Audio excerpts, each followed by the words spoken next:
Ok, bueno, buenas noches. Muchas gracias a todos por estar aquí el día de hoy en este show and tell de Honduras. Es grato verlos a todos aquí.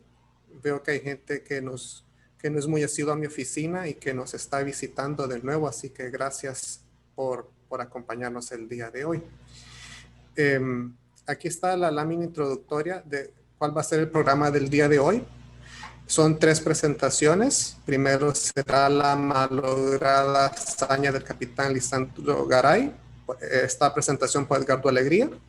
Después, Príncipes y Reyes en la Filatelia hondureña, por su servidor Mauricio Mejía. Y finalmente, el paso de Charles Lindbergh por Honduras, también de Edgardo Alegría. Aprovecho esta oportunidad para agradecerle a mi oficina, en especial a Henry y Alfonso por todo este esfuerzo que han hecho. Y esta es una plataforma excelente para la difusión de la filatelia. Entonces, ahora los dejo a cargo de Edgardo Alegría. Edgardo, ¿puede compartir? Perfecto. Bueno, buenas noches a todos. Muchas gracias. Es un placer nuevamente estar con ustedes y tener la oportunidad de enseñarles algo de la filatelia de Honduras. A veces me gustaría abordar temas muy positivos, pero la historia de este país, como decía un poeta nuestro, se escribe en una lágrima.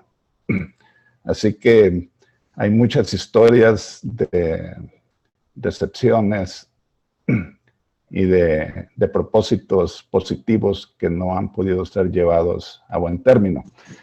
Este es uno de los casos el que me ocupa. Y me ha interesado de manera muy particular porque conocí personalmente al capitán Garay y tuve la oportunidad de entrevistarlo. Así que vamos a empezar. El capitán Lisandro Garay Mejía nació en Comayagua, ciudad del centro de Honduras, y falleció en Nevada en 1997. Él me narraba que desde muy joven fue muy asiduo a la mecánica y tuvo la oportunidad de ingresar en la primera escuela de automovilismo que se fundó en Tegucigalpa por don Julio Villars, un ingeniero mecánico suizo que vino al país contratado por la Rosario Mining Company y se quedó residiendo aquí en Honduras. De la escuela de automovilismo se graduó Lisandro Garay y se le otorgó un certificado en 1916 por la Secretaría de Fomento de Obras Públicas, en el cual se detallaba que estaba apto para conducir automóviles. En realidad solo habían como 7 o 8 automóviles en la capital y el propósito más que de chofer era de mecánico, porque eran los primeros automóviles. De hecho, don Julio Villars trajo el primer automóvil a Honduras, que es el que vemos aquí en la gráfica. Posteriormente, una vez graduado de chauffeur, como les decían en francés en esa época, lo contrata el coronel Edward Austin Burke. Era un norteamericano que se radicó en Honduras huyendo de un desfalco millonario que hizo a la municipalidad de Nueva Orleans. Ya vamos a hablar más sobre él. El mayor Burke contrató a Lisandro para motorista para hacer un recorrido de Tegucigalpa a Potrerillos, que era el lugar final donde terminaba la línea del ferrocarril que partía de Puerto Cortés. El trayecto de Potrerillos a Tegucigalpa era casi a lomo de mula. No habían carreteras, así que fue el primer automóvil que hizo ese trayecto y tuvieron que hacerlo a pico y pala. Incluso en ciertos trayectos el automóvil tuvo que ser alado por bueyes, por los lodazales y las selvas que tenían que atravesar. Pero fue toda una proeza, la cual quedó testimoniada en el periódico que narró la historia en esa época. Este personaje es muy particular. El mayor Burke se había hecho en Kentucky durante su juventud un maquinista ferroviario de mucha experiencia. Eventualmente fue a dar a Nueva Orleans, compró un periódico, hizo dinero, y en la feria de Nueva Orleans de 1888 conoció al presidente de Honduras, Luis Bogan, porque el presidente concurrió a la feria para promover las bondades minerales y naturales del país. Y el mayor Burke se interesó mucho por las ofertas en minería que hacía el presidente. Luego el mayor Burke se fue a buscar socios a Londres y encontró pues cierta receptividad allá. Pero cuando regresó a Nueva Orleans, le notificaron sus amigos que había una orden de captura para él porque le habían descubierto un desfalco entre $500,000 y $2 millones de dólares. Ahí mismo en el puerto de, perdón, en el puerto de Nueva Orleans, dejó el barco que lo traía de Inglaterra y abordó el primer buque que partía para Honduras, para Puerto Cortés, porque se dio cuenta que en Honduras no existía un tratado de extradición con Estados Unidos. En Honduras se le dio trabajo como superintendente del Ferrocarril Nacional. En Puerto Cortés falleció su esposa, quedó soltero y no regresó a Estados Unidos. Sin embargo, se le vincula también a la fundación en Puerto Cortés de la Lotería de Nueva Orleans. La Lotería de Nueva Orleans fue proscrita en Nueva Orleans por acusaciones de fraude y de corrupción. Entonces, los dueños decidieron venir a Honduras, construyeron la casa que ustedes ven ahí en la postal y fundaron la Lotería de Nueva Orleans en Honduras, que funcionó de 1894 a 1906. Según noticias locales, el mayor Burke estaba muy vinculado con la lotería. Los sorteos se hacían en Puerto Cortés y semanalmente se enviaban los premios a Nueva Orleans para ser repartidos. Y se volvió una lotería clandestina en Nueva Orleans hasta 1906, cuando el Estado de Nueva Orleans la prohibió totalmente y metió a la cárcel a los directivos. Pero el señor Burke pues continuó viviendo aquí en Honduras, tuvo sus intentos mineros que fracasaron, pero era todo un personaje y muy apreciado en los niveles sociales. Bueno, volviendo al capitán Garay, el capitán Garay se graduó, fue el primer piloto hondureño graduado en Estados Unidos. Y su primer trabajo lo desempeñó como piloto de la Guardia Costera de Nueva York en 1924. Ahí, pues, uno de los directivos era uno de los primeros pilotos también en Estados Unidos.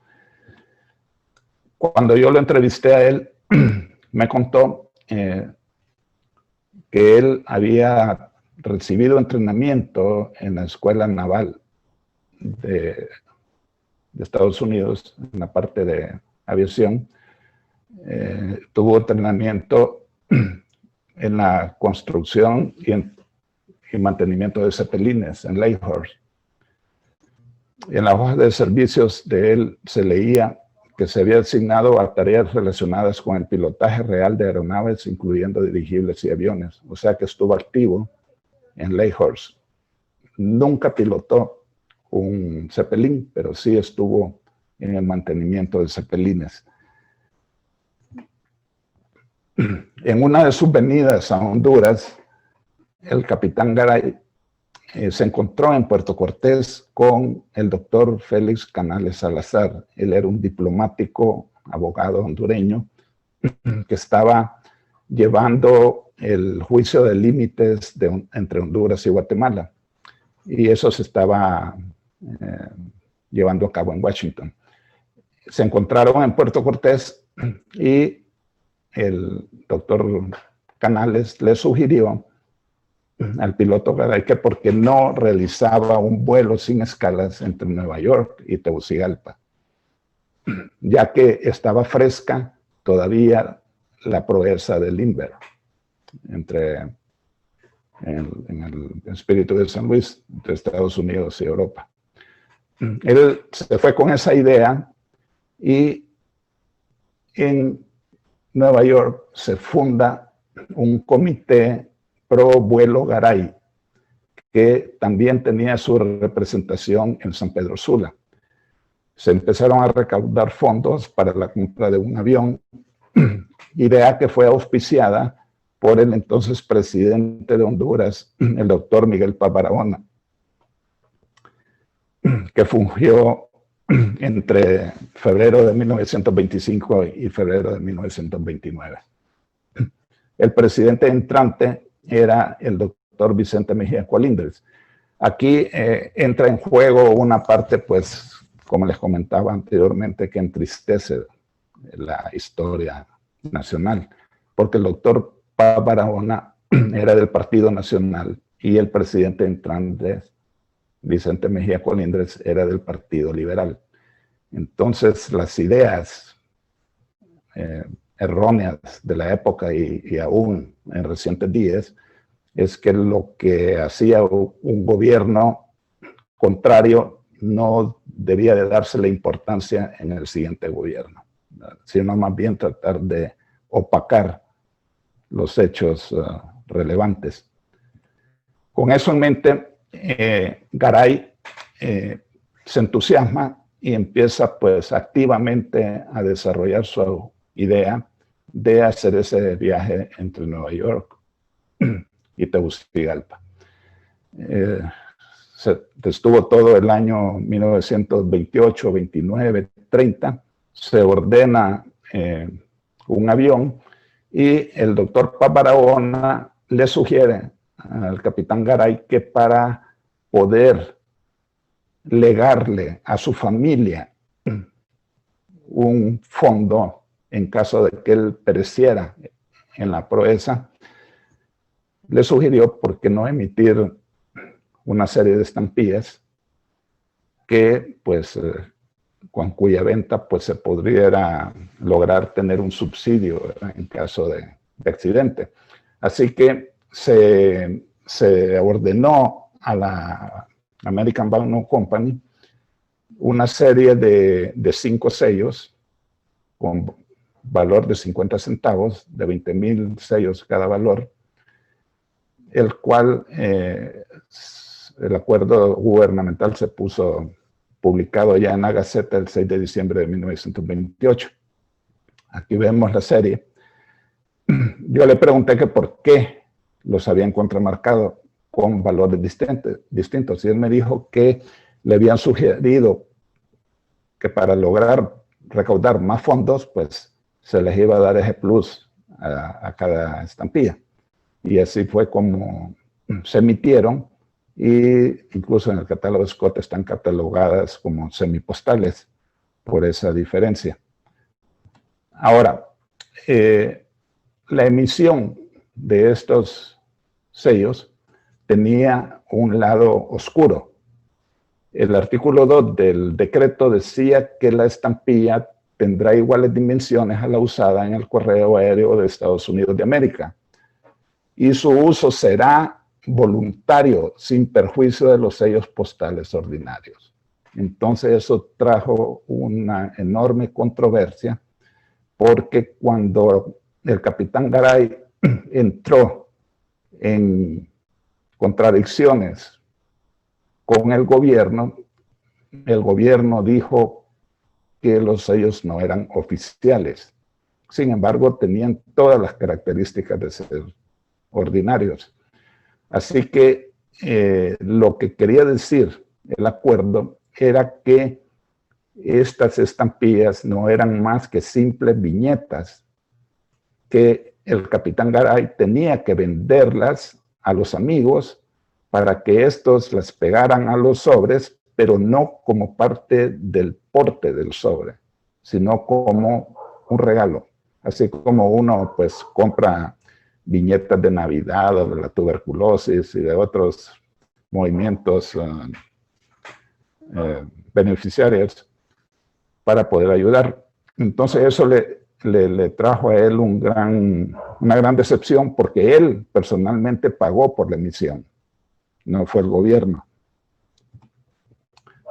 Ahora, otro de los problemas que tuvo la emisión es que ninguno de los valores concordaba con las tarifas establecidas en ese momento.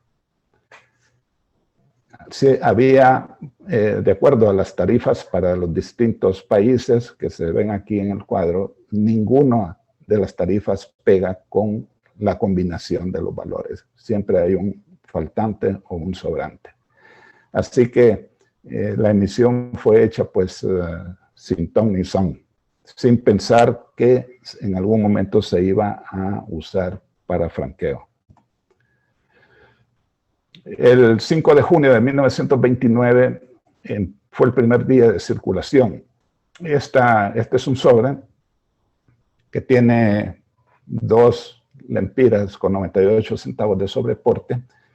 Y uno dice, ¿por qué tiene tanto si el porte aéreo eran 56 centavos?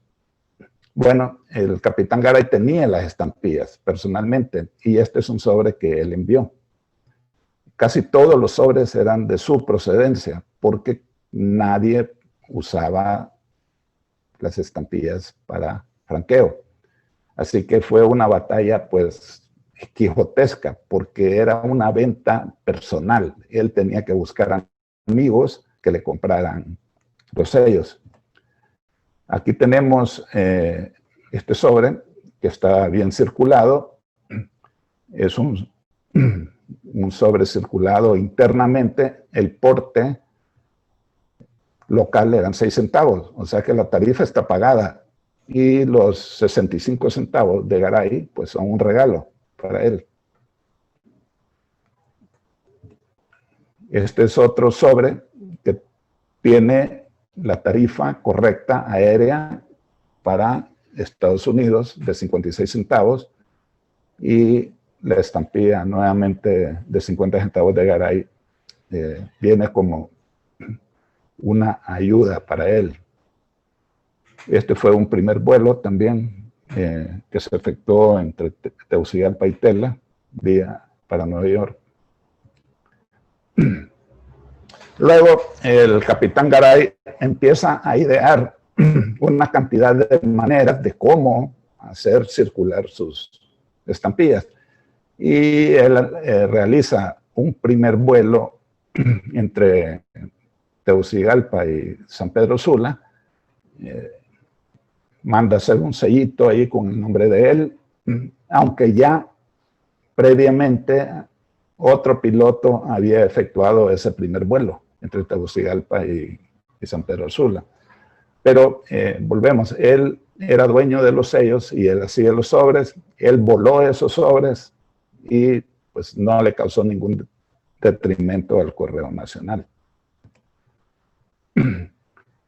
Luego tenemos este otro sobre, pues igual con un sobreporte de 2,69. Aquí entra en juego el doctor Raúl Durón Membreño.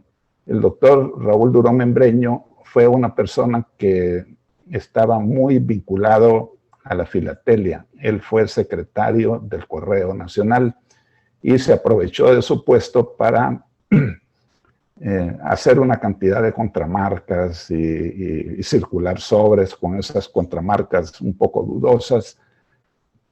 Y, claro, el capitán Garay tuvo que preguntar quién podía ayudarle a comercializar sus estampillas. Y el doctor Durón, sin duda alguna, pues fue el mejor consejero que tuvo. El doctor Durón era del partido al cual pues Garay había caído en desgracia. Así que este es un sobre del Comité del Partido Nacional y pues obviamente el doctor Durón lo hace con la intención de ayudarle, obviamente a cambio de un pago o de un pago en especies. Lo siguiente, este es otro sobre que va dirigido a Víctor Weisskopf. Es un comerciante de Nueva York. Obviamente, esto tuvo que haber sido una recomendación del doctor Durón Membreño, que tenía vínculos con muchos comerciantes de Estados Unidos, y lo más seguro es que le escribe para ver la manera en que se pueda comercializar las estampillas. Lo raro de esto es que sí pasó por el correo y pasó con los sellos de Garay, que supuestamente no eran admitidos como franqueo. Pero en nuestro sistema, pues aún hoy en día existen muchas controversias sobre lo que es legal y lo que no es legal. Seguidamente tenemos acá un sobre también dirigido a Nicolás Sanabria, muy conocido por todos ustedes, ¿verdad? Que obviamente el capitán Garay pues está desesperado por vender sus sobres, sus estampillas, y vemos aquí que circula por el correo, incluso va certificado.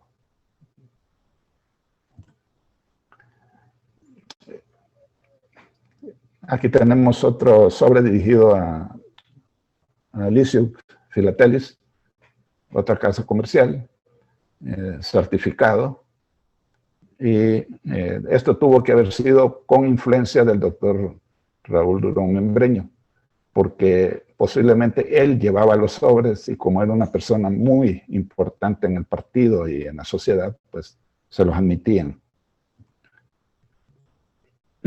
Tenemos un sobre dirigido al director general de Correos de San Salvador y ya la desesperación, incluso las muestras que le dieron en la American Banknote salen como parte del franqueo. Obviamente estos sobres son muy raros, tienen cierto valor porque no circularon en cantidades, sino que fueron una circulación muy particular, muy poca, y pues son difíciles de encontrar así en estas condiciones. Bueno, el capitán Garay está enfocado en que la compañía Avianca le construya su avión, se da el depósito, empiezan a construirlo, él está yendo casi a diario a ver los avances del avión y de repente el gobierno del doctor Vicente Mejía Colintres se ve en apuros económicos. Era un gobierno que tenía la oposición nacionalista, la oposición que trataba de deshacer y de ver todo lo malo que un gobernante podía hacer. Entonces estaba un gobierno que estaba en la lipidia casi, al grado que a los empleados públicos les empezaron a pagar con sellos de correo porque no había dinero. Dentro de esta situación le solicita el gobierno al capitán Garay que le entregue al cónsul de Honduras en Nueva York los fondos recaudados para la compra del avión, porque el gobierno necesitaba el dinero. Él se negó porque pues ya el avión estaba en construcción y solo faltaba pues de dar el pago final. como él se negó, pues lo invitan el gobierno a Honduras, viene Garay en septiembre, y en gobernación le conceden un pasaporte diplomático y lo ascienden con el grado de capitán de la Fuerza Aérea Hondureña. Esta fue una maniobra política para obligarlo a que quedara bajo la subordinación del gobierno, ya no como un civil, sino como una persona con un grado militar. En 1931 tuvimos la revolución de 1924, después la de 1931, en que el general Gregorio Ferrera se alza en armas contra el gobierno del general Tiburcio Carías Andino. El doctor Vicente Mejía Colindres había pues entrado en las elecciones, había perdido las elecciones el Partido Liberal, y el general Tiburcio Carías Andino era del Partido Nacional. Por lo tanto, los comandantes de armas de cada departamento en Honduras, que eran liberales, se negaban a entregar el poder a uno de la oposición. Entonces se levanta en armas el general Gregorio Ferrera, y en vista de ello, pues el gobierno le ordena a Garay que compre una ametralladora, que se la instale al avión y compre bombas para venir a sofocar la rebelión, cosa que él se negó. Sin embargo, el cónsul lo lleva a un sótano en Nueva York donde compran una ametralladora, y al probarla explota la ametralladora y la metralla le causa heridas. A Garay estuvo hospitalizado por eso. En el ínterin, en julio de 1931 le entregan el avión, un avión Bellanca Pacemaker, al capitán Garay, y lo bautiza con el nombre de Lempira. Ya pues prácticamente todo está listo para que el viaje se efectúe.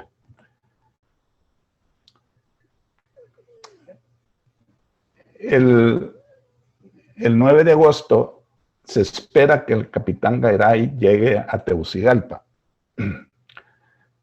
Ahora, sucede que como está pendiente ya la revolución aquí en Honduras y el capitán Garay se opuso a que se artillara el avión, el gobierno lo declara como insubordinado militar y gira órdenes al Departamento de Estado en Estados Unidos para que lo capturen, le retiran el pasaporte diplomático y le dan de baja deshonrosa.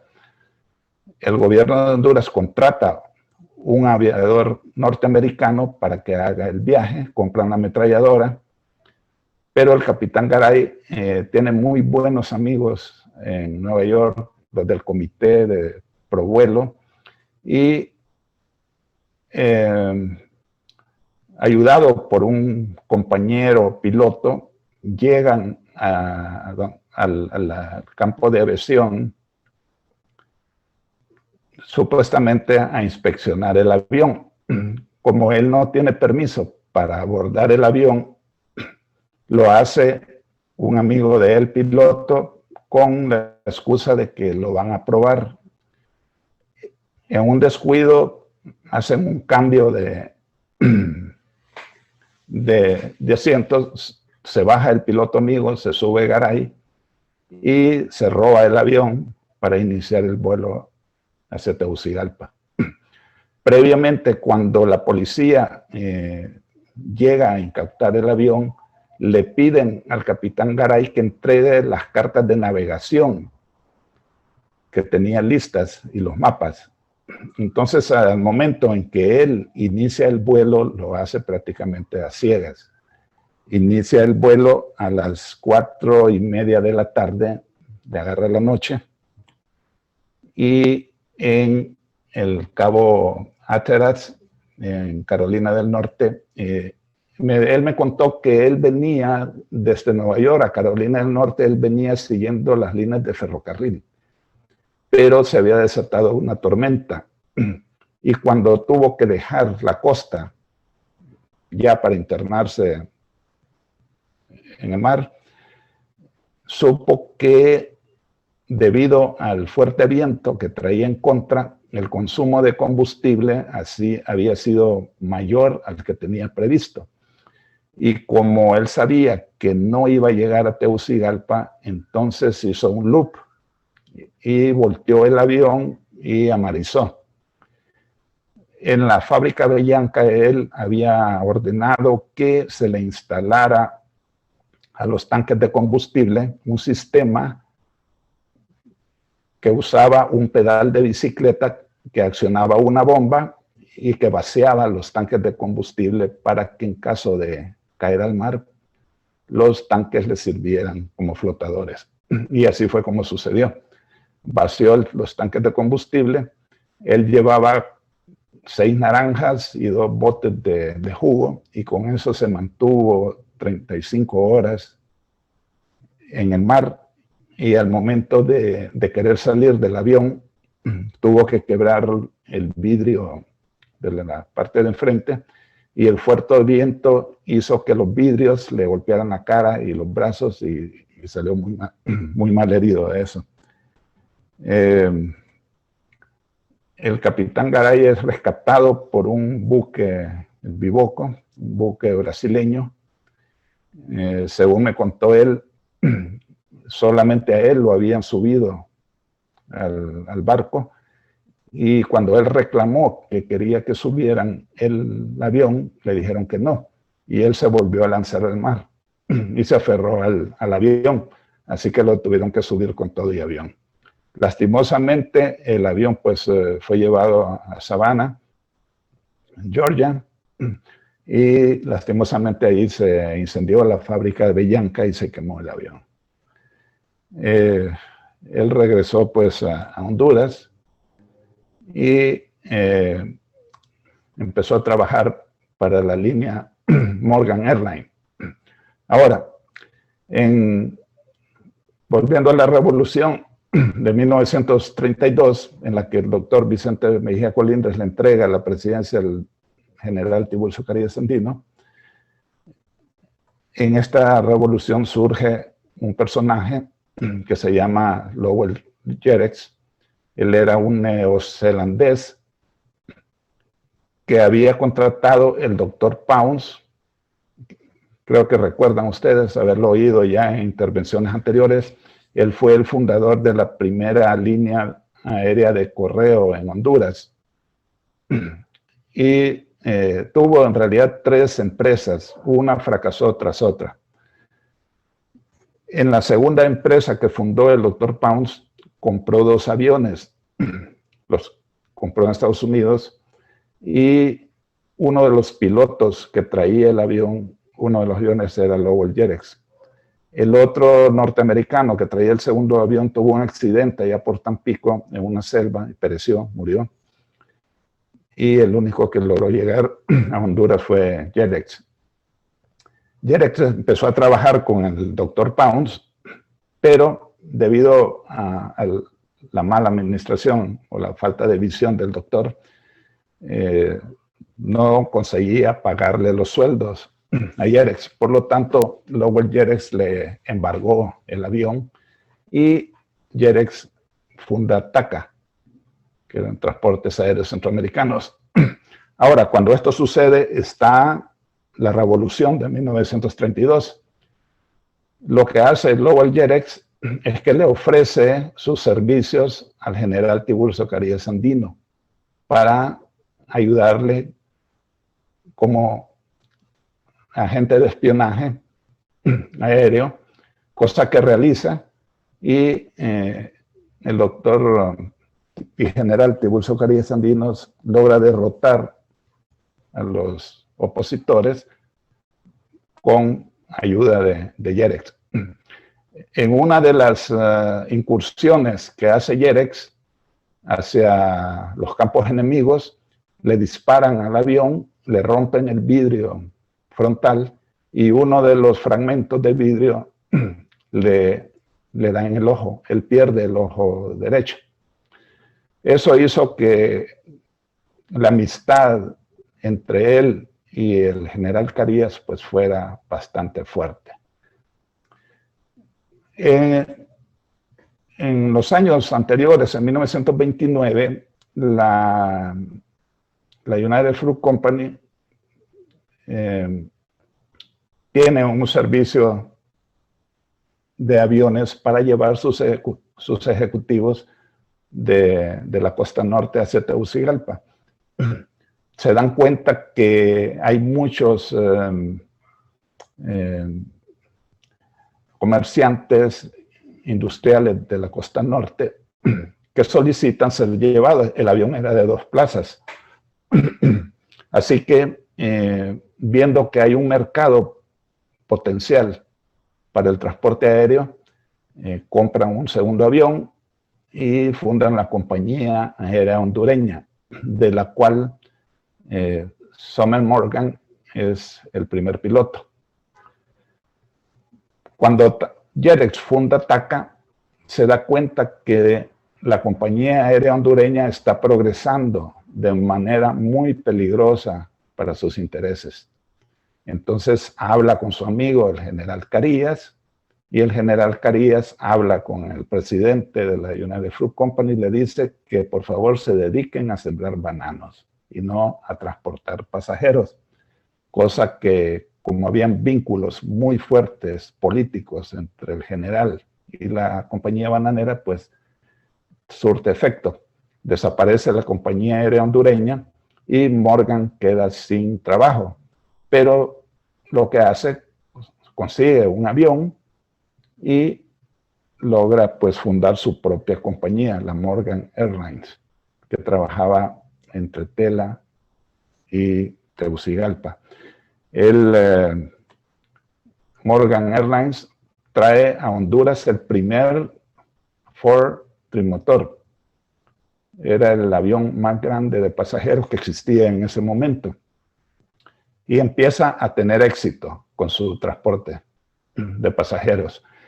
Lowell Jerex ve nuevamente que una amenaza surge en los cielos y vuelve a visitar a su amigo el general Carías y le dice que Morgan está fraguando una revolución contra él. A Morgan lo meten a la cárcel y lo deportan y sale para Nicaragua. Allá pues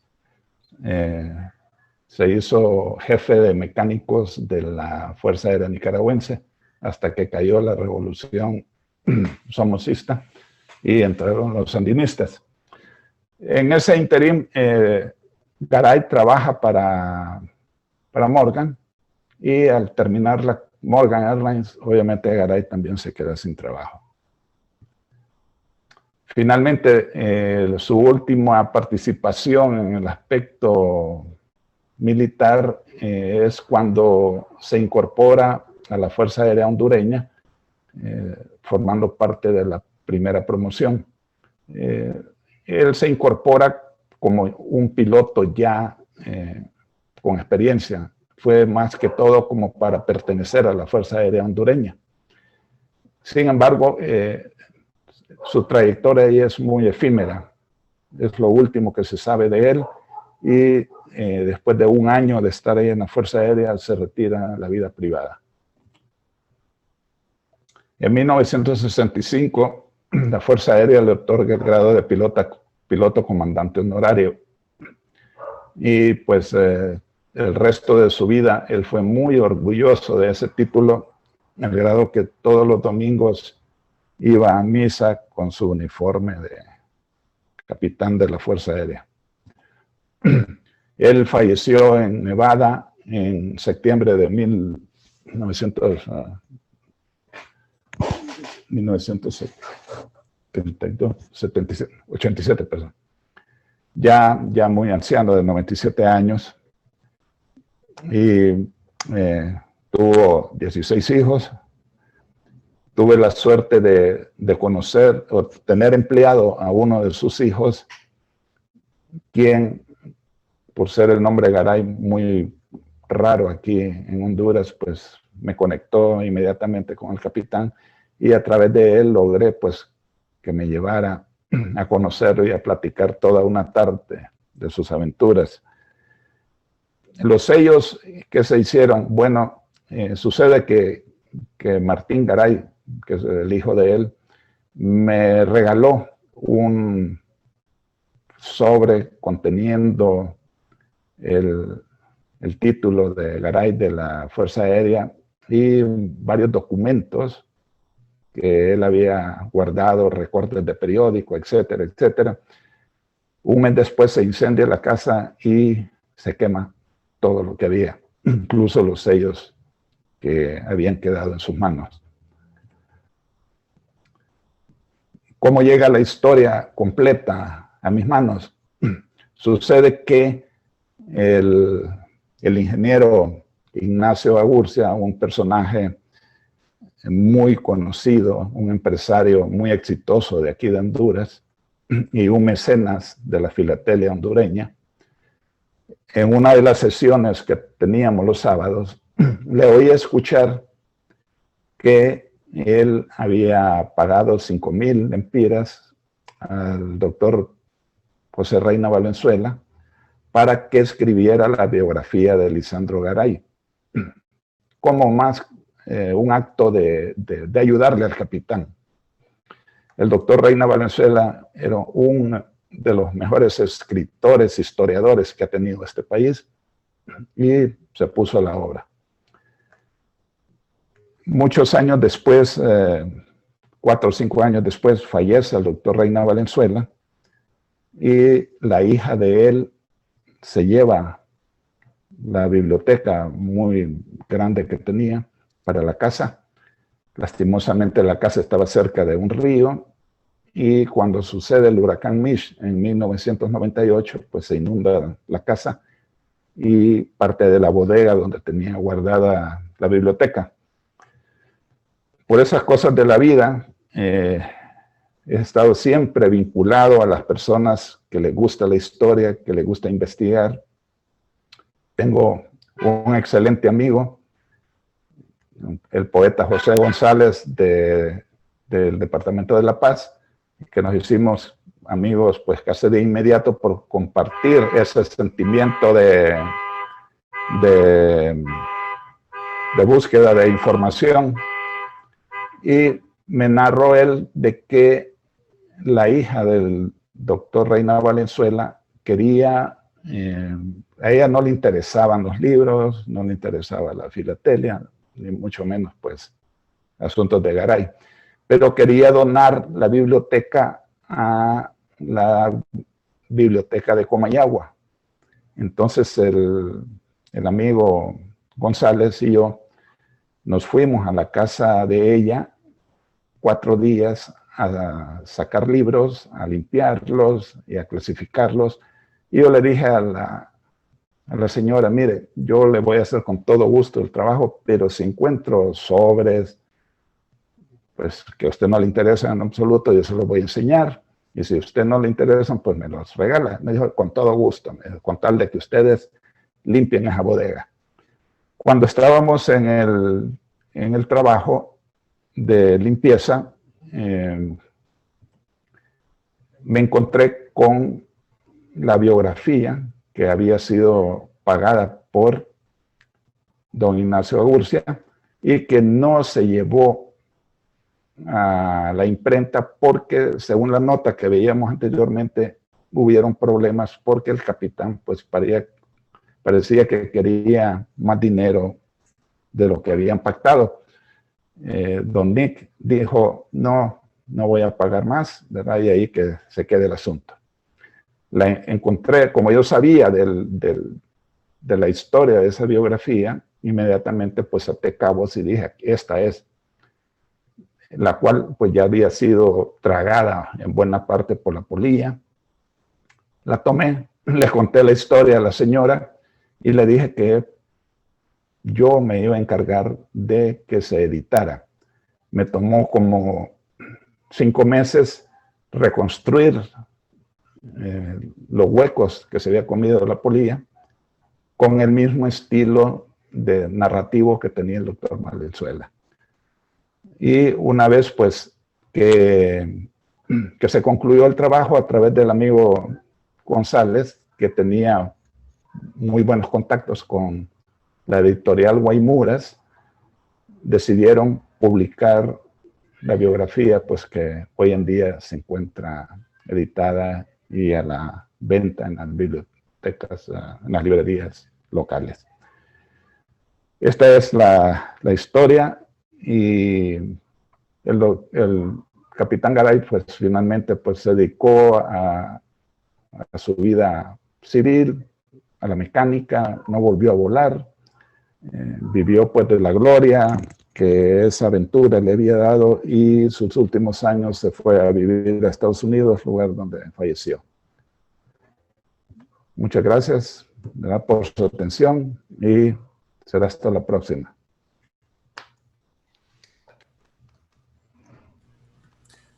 Muchas gracias, Edgardo. Bueno, ahora continuamos con las presentaciones de Honduras. Sigo yo, entonces permítanme un segundo.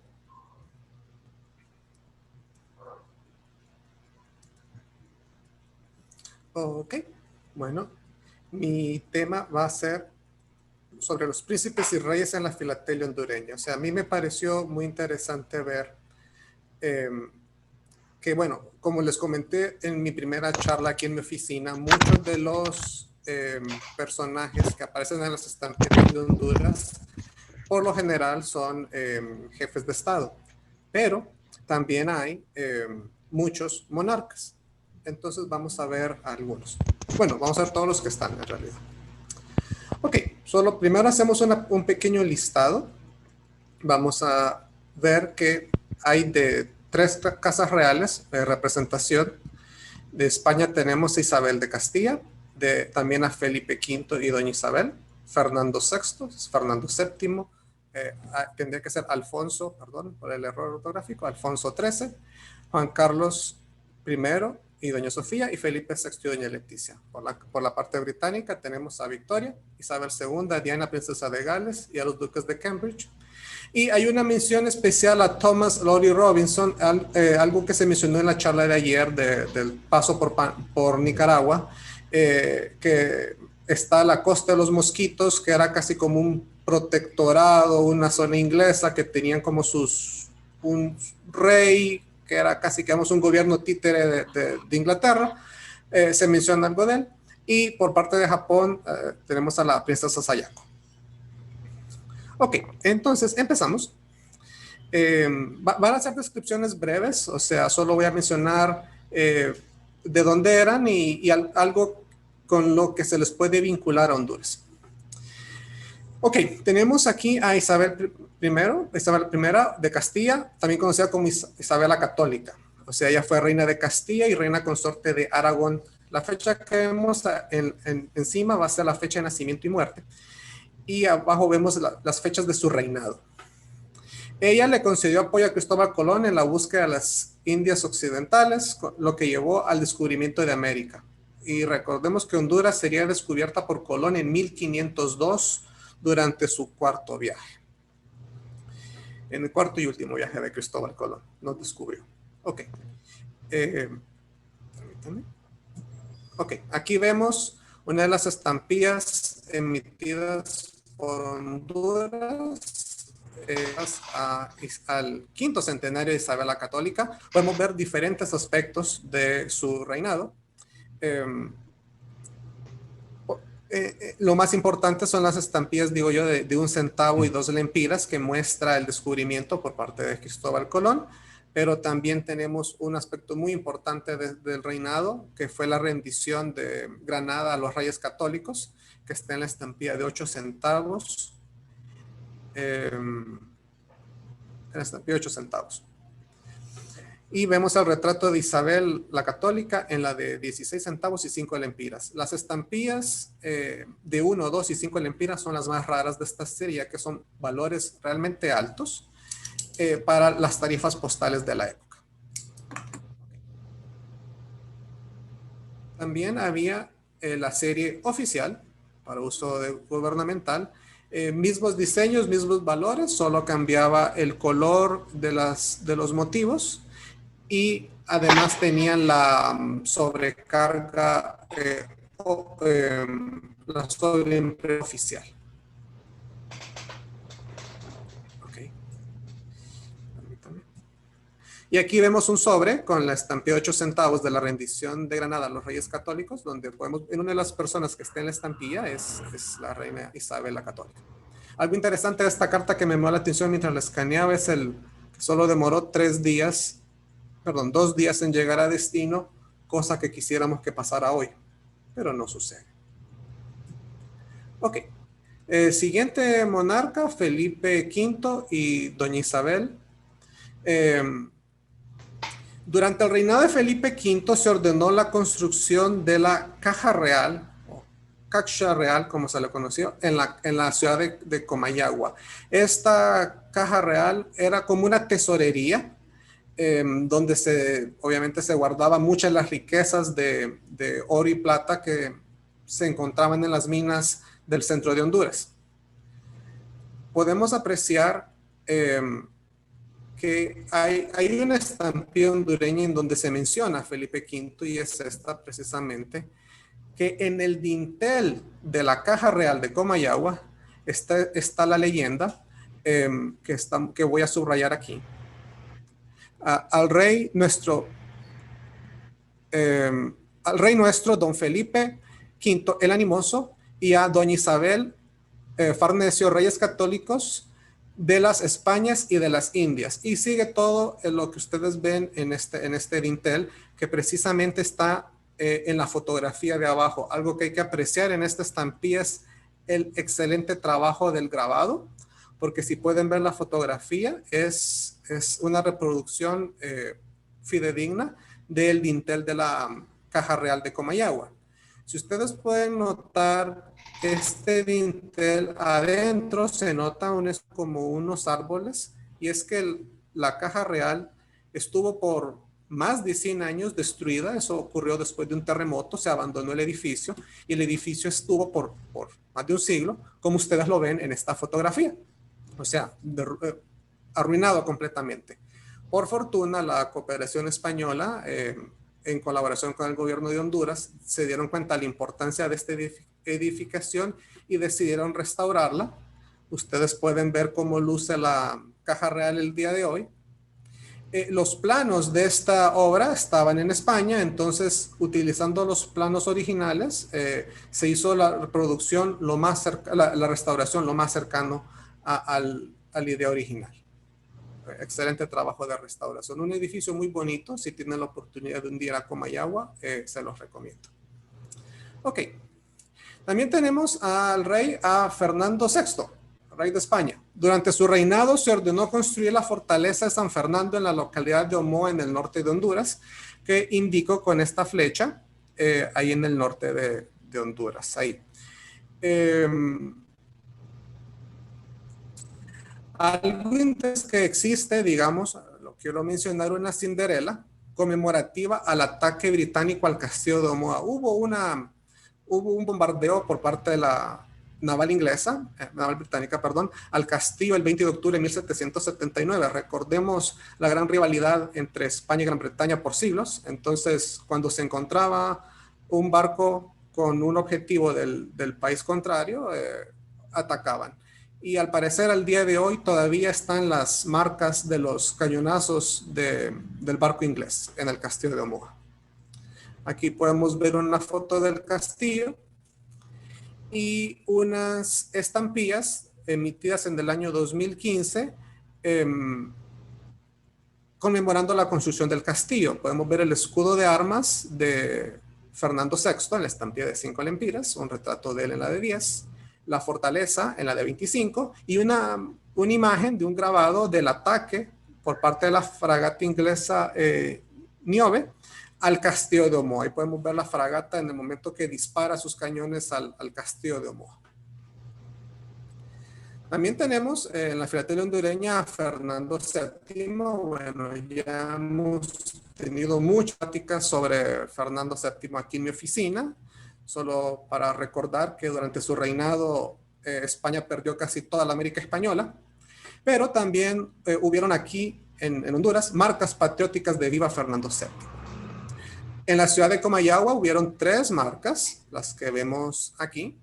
La que está a la derecha con un contorno en rojo es la más rara de estas 3.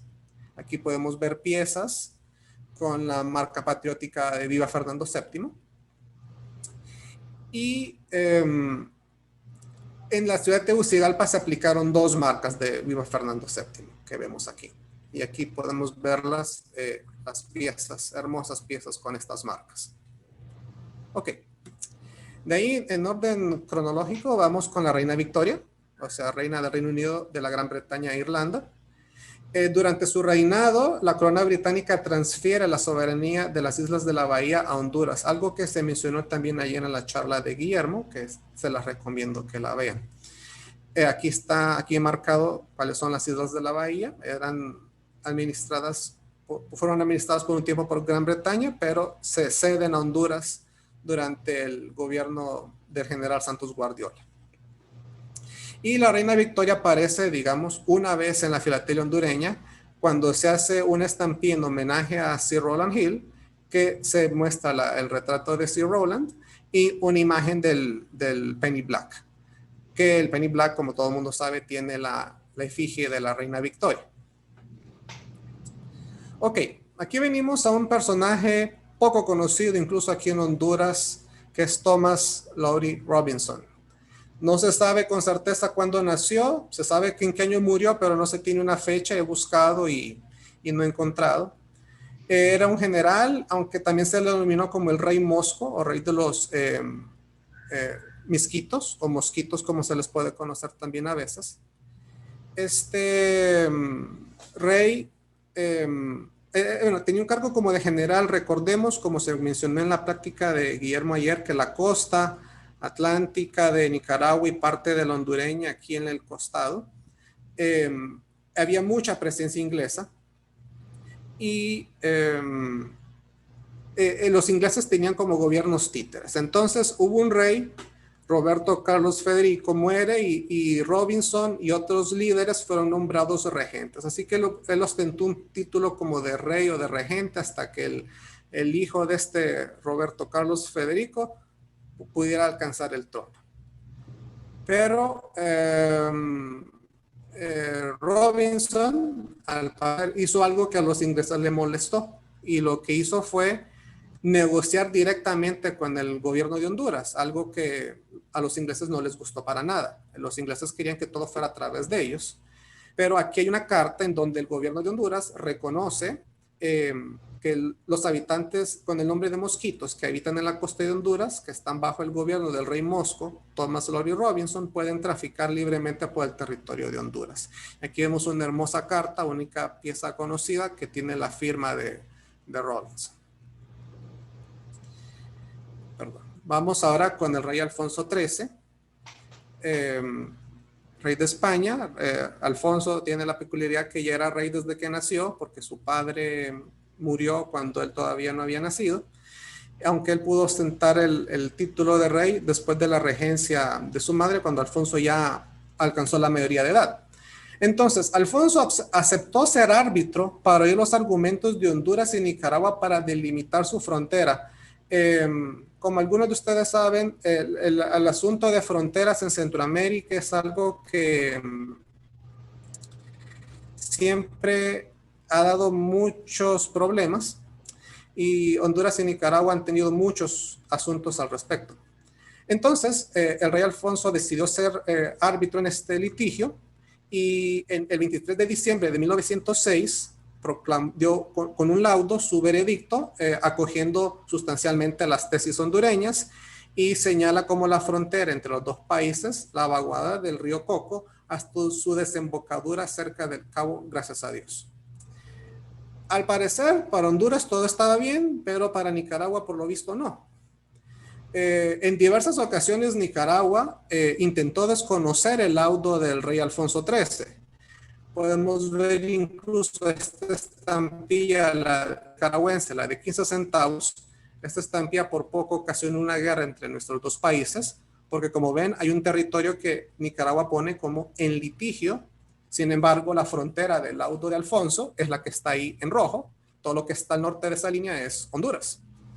Abajo podemos ver una estampilla de 15 centavos de Honduras, donde está la frontera como debe ser. Algo curioso, estas dos estampillas son contemporáneas y solo quisiera imaginar al grabador del American Banknote viendo que estos dos países no se ponen de acuerdo en sus fronteras. Ok, seguimos con Alfonso. El problema de esta frontera duró años, incluso se tuvo que llevar a la Haya, a la Corte Internacional. Aquí podemos ver una serie de estampillas que conmemora esto. Podemos ver al rey Alfonso en la de 1 centavo, el laudo en la de 2, cuando se recibe el laudo aquí en Honduras en la de 5, pero la de 10 centavos ya vemos la Corte de la Haya, donde se estaba litigando el laudo del rey Alfonso. En la de 20 está la sentencia, que ya miraremos de cerca, y la de 50 es cuando, la de 50 y un lempira son más ceremoniales de cuando se recibe el laudo aquí y la sentencia en Honduras. Aquí en la estampilla, hermosa estampilla de 1 centavo, podemos ver el retrato del rey Alfonso. Y en la línea oscura en la frontera podemos ver la leyenda, que es la frontera fijada por el laudo del 23 de diciembre de 1906, ratificada por la Haya el 18 de noviembre de 1960. Aquí vemos el laudo y les quiero mostrar en la estampilla de 20 centavos, hace mención a que el laudo del rey de España, o sea, del rey Alfonso XIII, es vinculante y que Nicaragua esté en la obligación de ponerlo en efecto. La votación fue 14 votos a favor para Honduras, 1 en contra. O sea, una victoria contundente nuevamente para Honduras. El 1961 fue el año de la ejecución del laudo del rey Alfonso y podemos ver aquí sobres con unas marcas de propaganda que dicen año de la ejecución del laudo. Esto aquí en Honduras fue muy celebrado porque era ratificar algo que ya tenía ya más de 50 años que el rey Alfonso lo había ya, digamos, determinado. Y podemos ver un sobre más estampillas de Alfonso y del laudo con su porte correcto. Ok, solo para terminar con Alfonso, podemos ver a la izquierda, aquí en Tegucigalpa hay una estatua de Alfonso XIII en un pequeño parque que se llama el Parque de España. Y esta estatua, bueno, fue parte de un obsequio de don Juan Carlos I de España. Y en realidad el parque lo inauguró Su Alteza Real don Juan de Borbón, hijo de Alfonso. Y solo para terminar las fronteras, aquí pongo un mapa con todas las fronteras de Honduras, las terrestres y las marítimas. Solo como un dato interesante, las líneas en el mar, las que están en oscuro son las que ya están definidas. Las que están en punteadas son cuestiones que todavía está por definir, ya que el laudo del rey Alfonso solo era para fronteras terrestres, no marítimas. Ok, vamos ahora con Isabel II, que reina en el Reino Unido, la Gran Bretaña y Irlanda del Norte desde 1952, y que es la monarca británica que más ha reinado en la historia, superando el récord de su tatarabuela, la reina Victoria, a quien ya vimos. Aquí en Honduras hay una viñeta y una marca postal alusivas a la reina Isabel II. Primero vamos a ver la viñeta, una Cinderela, poco común, conmemorativa al jubileo de plata de Isabel II. Esto al parecer la hizo la comunidad británica en San Pedro Sula al final del año del jubileo de plata, o sea, los 25 años en el trono. Y para marcar el jubileo de diamante, o sea, los 60 años en el trono, se elaboró una marca postal conmemorativa, la que vemos aquí en azul, que se usó del 2 al 5 de junio del 2012. Ese fue llamado el fin de semana del jubileo. Estas marcas postales, muchas de las que vamos a ver, se le obsequiaron al correo por parte de nuestra asociación, ya que que nosotros queríamos que si se conmemoraran las estampillas, se hicieran algo conmemorativo. Pero por cuestiones presupuestarias, muchos acontecimientos pasaron desapercibidos, entonces al correo se le obsequió una marca para que ellos las aplicaran en la correspondencia y el correo lo hizo. No es mucha la correspondencia aquí en Honduras, pero el empleado encargado de marcar las cartas sí cumplió responsablemente su trabajo. También vemos esta otra carta con la marca postal del Jubileo de Diamante de Isabel II. Algo interesante es todo el recorrido que dio la carta. Lo más interesante es el retorno. Fue enviada desde Tegucigalpa a Puerto Stanley en las Falkland o en las Malvinas. Y al regresarla, recibe una certificación del correo argentino. Se enviaron otras cartas similares y esta es la única que presenta un certificado argentino de retorno. Ok, ahora vamos con don Juan Carlos I y doña Sofía. Ellos visitaron Tegucigalpa en su segundo viaje a Hispanoamérica en 1977 y fueron los primeros monarcas en visitar Honduras. Podemos ver la serie de estampillas conmemorativas que se emitió y solo como un dato aparte, la estampilla que ven a la derecha es del Hotel Honduras Maya, donde se realizaron muchos de los actos, sobre todo de discursos, cuando vinieron aquí don Juan Carlos y doña Sofía. Lastimosamente, el hotel ha sido una de las víctimas de la pandemia de COVID, ya que este año, ya que no hay visitantes, cerró sus puertas. Aquí podemos ver unas pruebas de imprenta, son pruebas que están en diferentes capas, o sea, está la foto, después de la parte blanca con la impresión y una lámina de plástico transparente encima. Es el montaje de las estampillas alusivas a la visita de los reyes de España y el escudo de armas de Honduras y el escudo de armas español. Podemos ver aquí una foto que dice definitivos. Lo interesante es que si uno ve la fotografía y compone las fotografías de cómo están en las estampillas, nota que son imágenes en espejo. La posición correcta de las fotografías en la estampilla son como las que están a la derecha, que vienen de este retrato oficial de don Juan Carlos y doña Sofía. Y podemos ver un sobre con las estampillas, con la serie completa de la visita real. Recordemos que en Honduras las estampillas no expiran, así que siempre están vigentes para uso deporte. Ahora vamos con Diana, princesa de Gales. Muy querida la princesa Diana. Después de su trágica muerte en París el 31 de agosto de 1997, diversas administraciones postales le rindieron homenaje. La de Honduras fue una de las primeras no miembro de la Mancomunidad de Naciones, o sea, el Commonwealth, en hacerlo. Se emitió una serie de estampillas de 3 valores y curiosamente también muy cerca de la muerte de la princesa Diana ocurrió la muerte de Madre Teresa. Entonces en la estampilla de 20 lempiras se decidió homenajear a las dos. Y podemos ver aquí un sobre circulado con su porte correcto, con la estampilla de 20 lempiras que muestra a la princesa Diana y a Madre Teresa. Ok, ahora vamos con Felipe VI y doña Leticia. Don Felipe visitó Honduras en numerosas ocasiones como príncipe de Asturias, representando al Reino de España en las tomas de posesión presidenciales.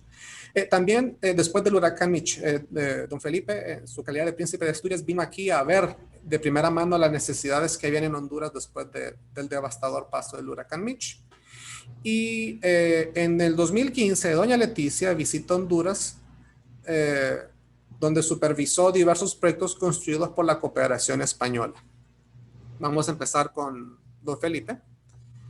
Podemos ver aquí un pliego, una planilla, como le dicen muchos, de unas estampillas alusivas a la tragedia nacional del huracán Mitch. Yo pido disculpas siempre que muestro estas estampillas. Son muy trágicas, pero es la realidad que ocurrió en mi país. Podemos ver ahí en color la estampilla donde está en aquel entonces el príncipe Felipe de Borbón y la primera dama Mary de Flores, y puse la estampilla ampliada a la derecha. El 2 de junio de 2014 se da un hecho muy interesante. que abdicó don Juan Carlos I. Y en ese momento, Felipe, el príncipe de Asturias, pasa a ser rey y va a nombrar con el nombre de Felipe VI. Así que podemos ver una tarjeta postal con el porte correcto, certificada localmente, que tiene la imagen de los reyes salientes y una estampilla con el nuevo rey. Para la proclamación de Felipe VI como rey de España, que ocurrió el 19 de junio, se le obsequió al correo un matasello de propaganda, una marca postal conmemorativa para aplicarse a las cartas depositadas ese día. Entonces es esta marca en azul que dice conmemorativo a la proclamación de su majestad Felipe VI, rey de España, 19 de junio de 2014. Esta marca solo se usó ese día. Igual vemos una carta bien porteada con 5 lempiras, que es un porte local de una carta de hasta 50 gramos. Doña Leticia visitó Honduras el 25 y 26 de mayo del 2015. Podemos ver la foto a la izquierda, ella que visitó la Caja Real, que ya vimos anteriormente. Y para esta visita de doña Leticia también se hizo solo una marca postal conmemorativa, que es la que vemos aquí en este sobre. Esta marca se usó esos 2 días, el 25 y el 26 de mayo. También tenemos aquí a la princesa Sayako de Japón, ahora conocida solo como Sayako Kuroda, porque al contraer matrimonio con alguien que no es de familia real tuvo que renunciar a sus títulos. Es la hermana del actual emperador de Japón. Ella en el 2003 visitó Honduras por 5 días. Visitó Copán Ruinas, San Pedro Sula y Tegucigalpa, donde pudo ver muchas de las obras realizadas por la cooperación japonesa. Y fue el primer miembro de la Casa Imperial Japonesa en visitar Honduras.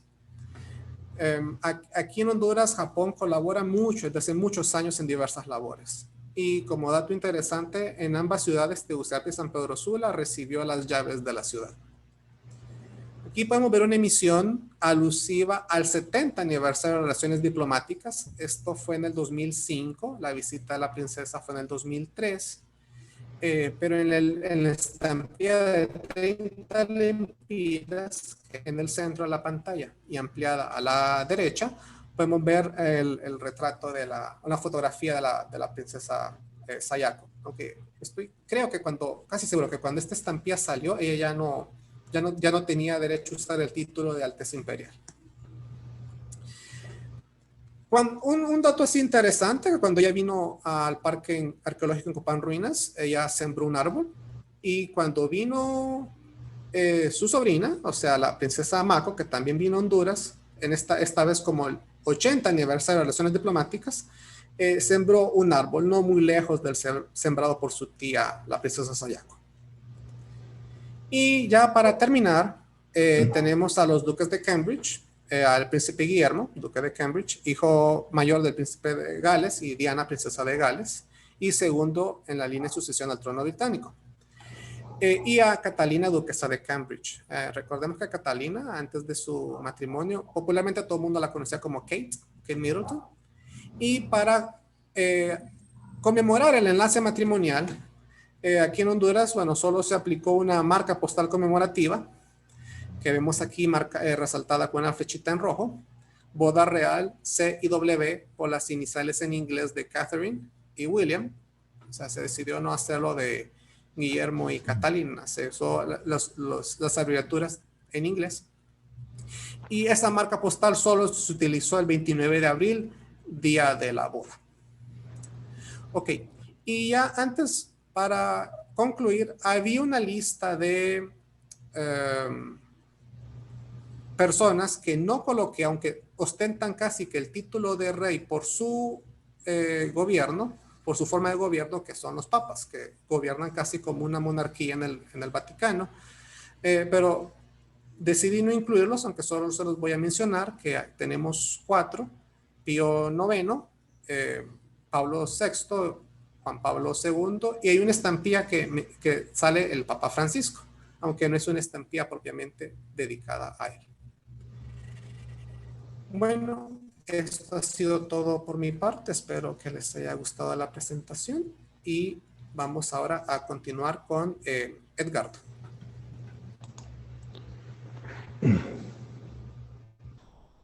Gracias.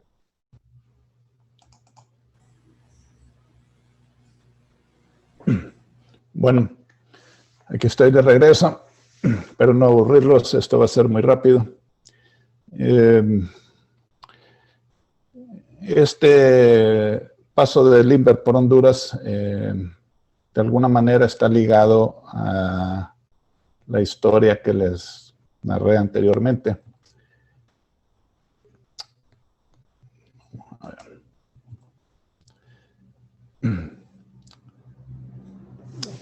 Después de que hizo su histórico vuelo Lindbergh entre París y Estados Unidos, se proyectó de parte del gobierno de Estados Unidos que hiciese un vuelo de buena voluntad por casi todos los países de Latinoamérica.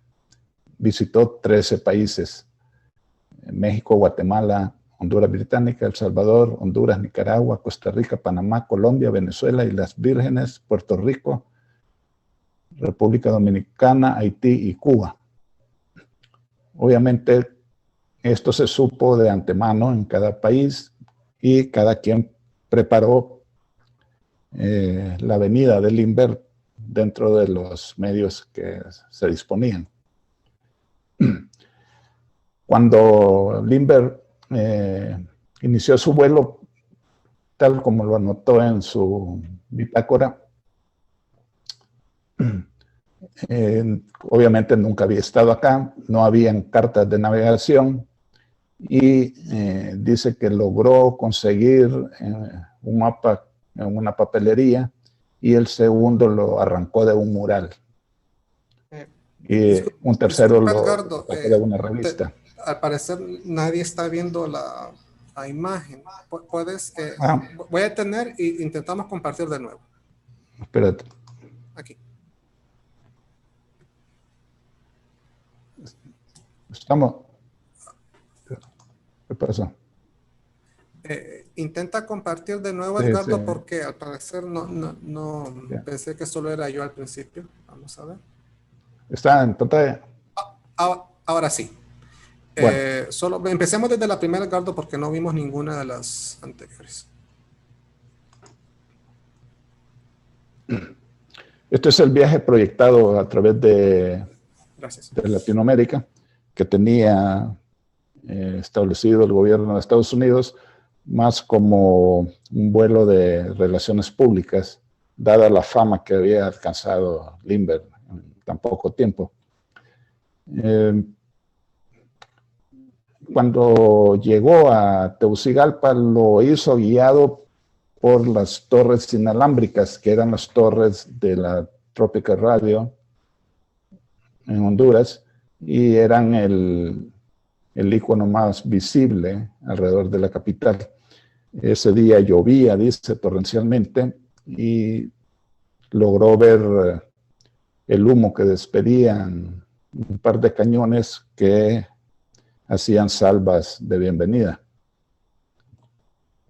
Finalmente, pues, el 3 de enero de 1928 aterriza en Toncontín, donde es recibido por el presidente Vicente Mejía Colindres, que ya les mencioné en la charla anterior, y cuerpo diplomático, personajes de la Embajada Americana y muchos curiosos. Al siguiente día es recibido en el Congreso Nacional. En esta fotografía pueden ver ustedes los charcos ahí enfrente, porque había llovido mucho. Se hace un arco triunfal de bienvenida y se da feriado en las escuelas y en la universidad para que todos converjan a la bienvenida de Lindbergh. Aquí lo vemos en el Congreso Nacional, donde se le otorga una medalla de oro y posteriormente es agasajado en la embajada americana por el embajador George Somerville. Siempre se destaca Lindbergh porque medía 1,92, así que es fácil de identificarlo entre la multitud. El 4 de enero es recibido por la presidencia de la República. Vemos al embajador Somerville, al doctor Miguel Paz Barahona, que era el presidente.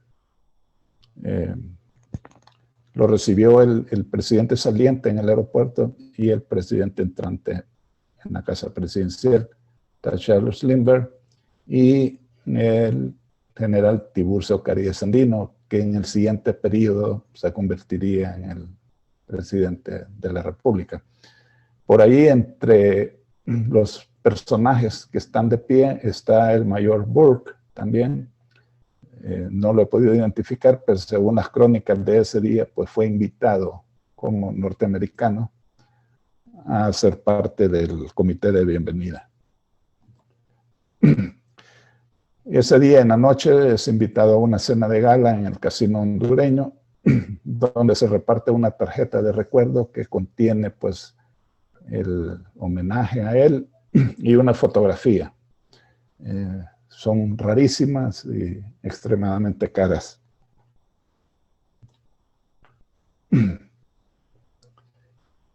El espíritu de San Luis en Toncontín es recibido también por Morgan, Sumner Morgan, que ya les mencioné también, quien pilotea un avión de la misma marca y le da la bienvenida también ahí en Toncontín. El siguiente día, el 5, Lindbergh despega para Nicaragua vía el Golfo de Fonseca, con advertencia de que suba a 3,000 pies de altura para que no lo alcancen las balas de la revolución sandinista. Parece que lo estaban esperando por ahí. Sumner Morgan, como les mencioné anteriormente, había sido el primer piloto del Correo Aéreo de Honduras. Cuando fracasa el doctor Pounds, trabaja para la bananera, la United Fruit Company, lo saca del país Lowell Jerex, pero sin embargo quedó plasmado en la filatelia hondureña cuando se conmemoró el 75 aniversario del primer Correo Aéreo de Honduras, donde aparece con el primer avión del Correo Aéreo, que era un Lincoln Standard. Y si funcionó por 6 meses el Correo Aéreo de Honduras, fue por la pericia de Sumner Morgan. Era un excelente piloto y mecánico. Para la llegada de Lindbergh se preparó este sobre, que en realidad lo preparó él, porque aquí pues no existía todavía la afición a hacer sobres conmemorativos. Lo preparó él porque está en inglés, ¿verdad? El Lindbergh Day. Está dirigido a Detroit. Lindbergh era originario de Detroit. Y obviamente él traía ya sobres preparados y llegando a cada país, pues se los entregaba al embajador o al cónsul para que le hiciera el favor de llevarlos al correo y que los matasellaran.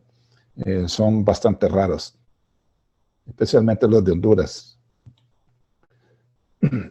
Lindbergh regresa por segunda vez en febrero de 1929 porque es contratado por Juan Tripé para hacer el recorrido de lo que sería la ruta del FAN 5, del correo de Pan American. Y en esa primera ocasión trae como piloto al vicepresidente de la Panam, John Hambleton. Viene también con él el presidente de Panam, Juan Tripé, pero no hace el recorrido completo, sino que se queda en Cuba. hicieron el recorrido, pero no se entregó ni se recibió correspondencia, solo fueron paradas técnicas. La correspondencia que iba dirigido a los diferentes países se llevó hasta Panamá y de ahí se regresó por correo corriente hacia sus destinos particulares. Este es el recorrido que hace Lindbergh desde Miami, La Habana, Cozumel, Belice, Tela, Managua, Punta Arenas, David y Cristóbal. Una vez hecho el recorrido, pues ya queda establecido el servicio de correo FAN5. La cantidad de correo transportado fueron 227 libras, lo que, de acuerdo al peso de cada carta, pues remonta a una cantidad de 21,000 piezas.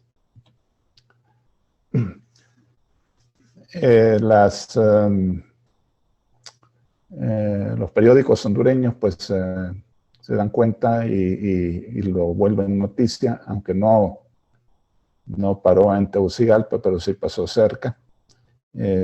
Mario Rivas de Cantruy es un periodista cubano radicado en Tegucigalpa y fue uno de los que le ayudó a Garay, como recuerdan en los sobres que les presenté, a impulsar sus susodichas estampillas. Incluso a él le compró alguna cantidad para usarlas en su correspondencia.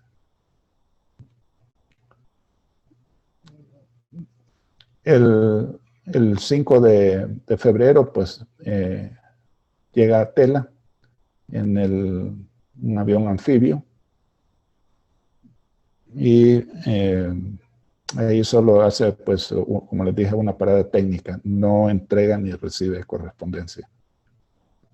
Las cartas que se conocen llegaron hasta Cristóbal y de ahí el 6 de febrero que llegó Lindbergh, reciben el sello de Cristóbal, fechador, y de ahí son regresadas por tierra a Tela, en este caso. El cachet del sobre, pues es un paso que se llama Culebra en el Canal de Panamá. De regreso de Panamá, el 10 de febrero, ahí se ve a John Hambleton.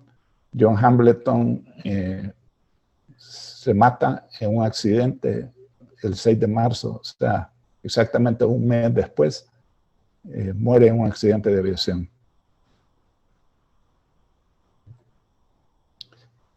De aquí, de este viaje, surge una historia interesante, dado que era tanto el correo que se había generado de regreso, que hay que acondicionar un segundo avión para transportarlo, especialmente porque el correo de Estados Unidos se rehusaba recibir cartas que no procedieran de la zona del canal. Esta era una zona norteamericana, obviamente era correo norteamericano, y como Panamá no tenía un tratado postal con Estados Unidos, pues se negaba el correo de Estados Unidos a recibirlo. Para eso Juan Triplet puso a la orden un segundo avión que llevaba esta correspondencia, la cual no recibió el sello fechador. Solo iba con el membrete de Pan American Airways y con los sellos de salida. Estos sobres se conocen como los sobres forajidos, los outlaw covers, porque no recibieron el tratamiento legal postal. Sin embargo, pues son aceptados, aunque hay un debate sobre si realmente fueron postales o no. De regreso, se anuncia nuevamente pues el paso de Lindbergh sobre Tegucigalpa. Hay quienes atestiguaban haber visto pasar el avión. pero ya con su regreso queda establecida la ruta fija entre Miami y Cristóbal. Él hace su parada en Tela, donde, como les dije anteriormente, solo eran paradas técnicas para revisar el avión, cargar combustible y descansar un poco. Así que esta es la historia que tiene Lindbergh en Honduras, y nuevamente muchas gracias por su atención.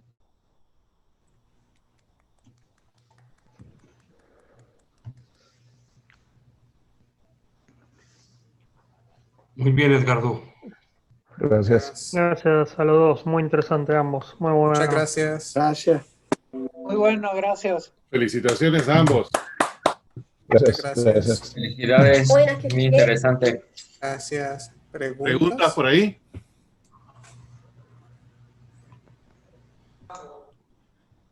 Yo solo tengo un comentario para Edgardo. Me encantó escuchar esa parte que a Garay lo rescatan y él, como no le sacaron el avión, se tiró de nuevo al mar. Esa es una manera de poner presión que nunca había escuchado.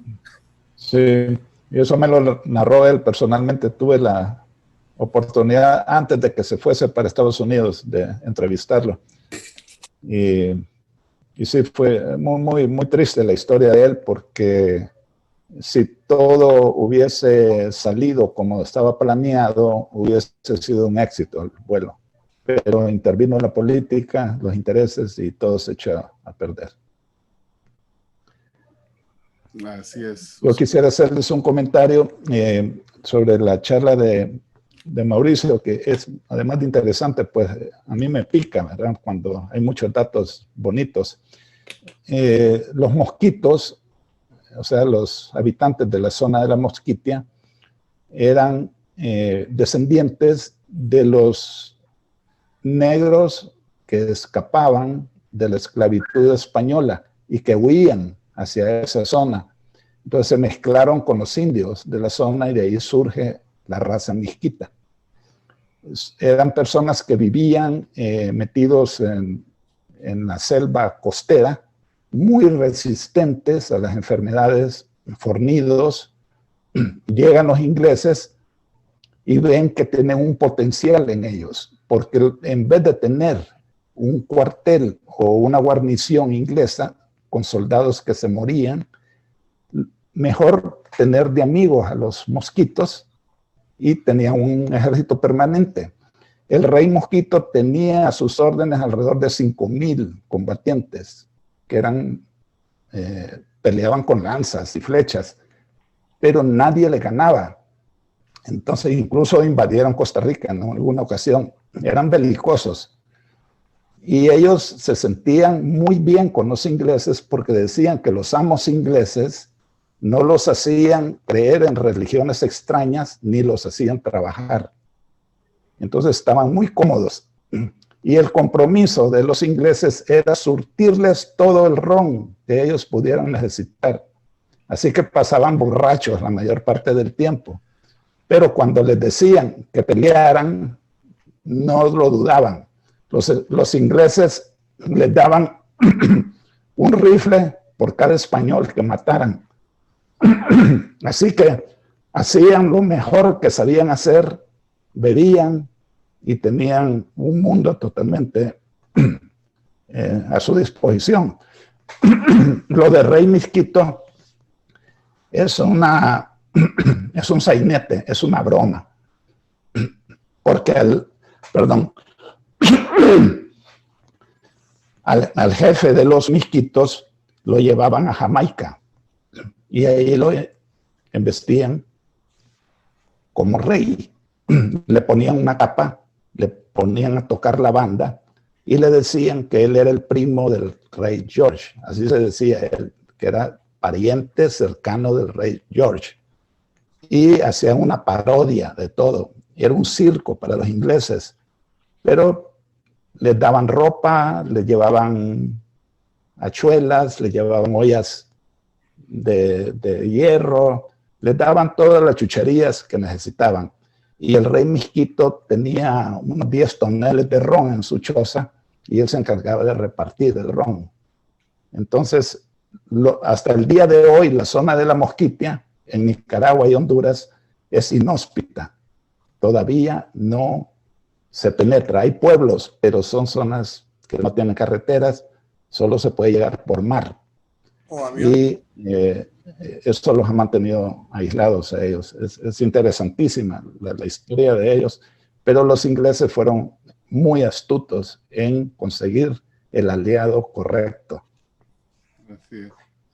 Guillermo, ahí te veo con la mano en alto. A mí me gustaría hacer el comentario complementario de esa historia, que es la de los garífunas, que obviamente es un tema hondureño y quizás Edgardo es el mejor para hablar de esto, pero hay un libro súper interesante. Los garífunas es el equivalente misquito, pero en versión española. O sea, los garífunas eran esclavos, era una etnia que surge de los esclavos que se huyen en la isla San Vicente, se mezclan con la población caribe y se rebelan en el siglo XVIII contra los ingleses, y la guerra dura como 10 años, ¿no, Edgardo?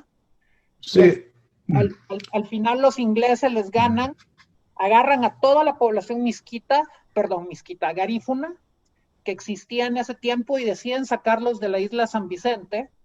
Eran varios miles de personas, y entonces dicen, ¿a dónde los vamos a tirar? Pues si esta gente es tan belicosa, pues se la vamos a ir a tirar a los españoles. Y se la tiran en la isla de la Bahía, que son de Honduras, y de ahí se llevaron a Roatán.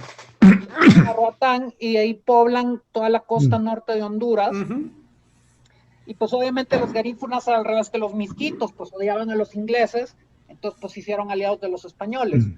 Y al día de hoy todavía hay pueblos súper interesantes garífunas en la costa norte de Honduras, que tienen sus tradiciones, que tienen su lengua, obviamente. Me tocó estar en algunos pueblos que la única forma de llegar era horas en dunas, que te hablaban en garífuna, y básicamente la sopa de caracol, que el caracol es del tamaño de un filete, ahí sopa de caracol es cocina garífuna, es hecha con aceite de coco y es un manjar, y solo lo encuentras ahí. Hay una canción, creo, de Honduras que decía sopa de caracol. Pues, sí, me estaba acordando de la canción. Sí. Pero el plato existe y es espectacular. Sí, es muy bueno. Ellos son los que mejor lo hacen. Sí, todavía hay. Y ellos son los que lo hacen mejor. De los ingredientes, el caracol recién sacado del mar y todo fabuloso. La zona más cercana a la Mosquitia es Zonaguera. Es una ciudad que existe actualmente, y el nombre viene de zona de guerra, porque hasta ahí llegaban los españoles. Más allá era muerte, era por parte de los mosquitos. Así que hay mucha historia todavía sobre eso. Y lo interesante también que es el Caribe, ¿no? Y es una extensión bien grande que abarca 2 países y que no lo han podido explotar. Sí, que es inaccesible o simple y llanamente por estas historias se ha mantenido así. No, es que no, realmente, por lo menos el gobierno de Honduras no ha tenido los recursos para llegar a esas extensiones. Incluso la zona poblada todavía necesita desarrollo. Sí. Yo creo que no se quieren meter a querer poblar cuando no pueden desarrollarlos. Claro. Además, se especula de que es una zona petrolífera. Ya han descubierto petróleo y hay muchos intereses de por medio, ¿verdad?, sobre eso. Y metiendo mi cuchara, ahora ya que no tiene la misma relevancia si son aliados de los ingleses o aliados de los españoles, ¿quién les da el ron? ¿Quién los provisiona? No, yo creo que ahora lo hacen ellos. Eso o las provisiones vienen de otros lados, de ciertos avioncitos que vienen de América del Sur con algo que parece talco, pero no lo es. Esa es la zona donde diariamente aterrizan las avionetas colombianas con la coca para Estados Unidos. Porque como no hay control policial, no hay control aduanero, nada, ¿verdad? Todos los días todos los días caen. Habrá que esperar la siguiente serie de Netflix. Sí, seguro. La guerra de los mosquitos. Ahí miro, Luis Fernando. Así, Luis Fernando.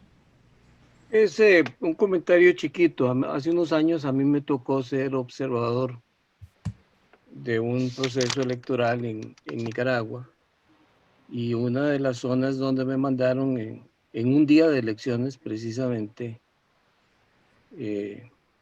fue a La Mosquitia, y yo estuve en Laguna de Perlas, Cucragil, Tasbapauni, y claro, hay cosas como las que decía Edgardo ahora, donde sobreviven algunas costumbres viejas, pero también estos por lo menos son pueblos occidentalizados, no son pueblos muy ricos, pero de ahí tienen patrones de consumo que copian a lo que nosotros hacemos y tienen mercados. Yo diría que no son muy diferentes de lo que tenemos en otros países en zonas similares. Puede ser que existan lugares donde efectivamente hay gente bajo condiciones como las que Edgardo decía, más enmontañados, es posible, yo no lo sé. Pero donde yo estuve, en el corazón de La Mosquitia, en Tasbapauni, y pueden ver las fotos, están en las redes, es un pueblo hasta amable, y bueno, yo me quedé a dormir ahí un par de noches y comí ahí, y hay una escuela, y las elecciones eran en una escuela. Es decir, y eran mosquitos de los de foto, no pescan tortugas, hacen, como decían ahora, de la sopa de caracol en la bahía, en La Mosquitia, hacen una tortuga que es comparable solo con la cubana, extraordinaria. Ese era mi aporte. Y gracias por las presentaciones. Se debe que, como hay mucha costa, hay muchos de ellos que se dedican a la marina mercante o están radicados en Estados Unidos. Entonces hay mucha remesa en dólares a ellos, y obviamente hay pueblos de ellos que tienen, pues como tú decías, un estándar de vida bien occidentalizado. No andan en taparrabos ninguno de ellos, ¿verdad?, a estas alturas. Así que, pero sí hay muchos pueblos que están muy olvidados. Ahorita con los 2 huracanes, a diario pasan los reportes de estos pueblos que están sufriendo porque las ayudas no llegan, o se tardan mucho en llegar, porque solo se pueden llegar navegando a través de los ríos. No hay carreteras. Entonces, solo el ejército puede llegar en helicópteros o por la vía fluvial. El micrófono, Luis Fernando. Micrófono. Estás en mute. Perdón. Eso que decía Edgardo ahorita, que también lo había dicho antes, es totalmente cierto. En esas zonas no hay carreteras. Pero hoy día, por ejemplo, sí se llega por carretera hasta Bluefields, y por Bluefields se sube por canales. Yo subí en lanchas por canales, y a veces había que salirse un poquito al mar, pero se llega hasta son barras. Tasbapauni es una barra, y lo que hay detrás de ella es un canal, y uno sube por el canal en la lancha. Pero hay canales de esos que llegan, yo no sé si es cierto, nunca lo vi, eso lo sabrán con seguridad. Ustedes que conocen más de eso dicen que llegan hasta el río Motagua. Yo no lo sé. No, el río Motagua es Honduras y ¿te refieres a qué?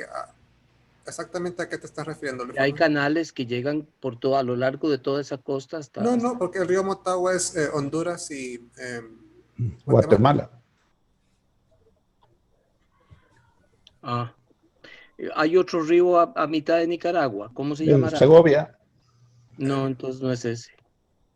No me acuerdo del nombre.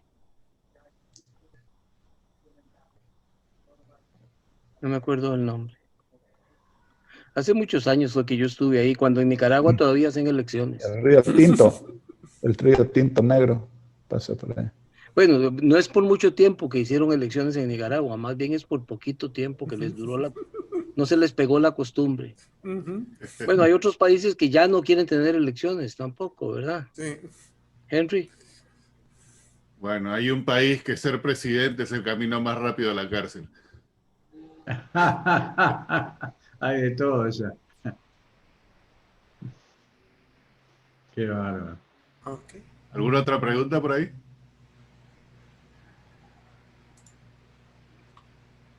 Bueno. Okay. Con eso, Mauricio, Edgardo, muchas gracias nuevamente. Muchas gracias a ustedes. Bueno, Muy interesante. gracias a ustedes por la oportunidad. Sí, Nos gracias. veremos en la próxima. Gracias. Gracias. El día de mañana.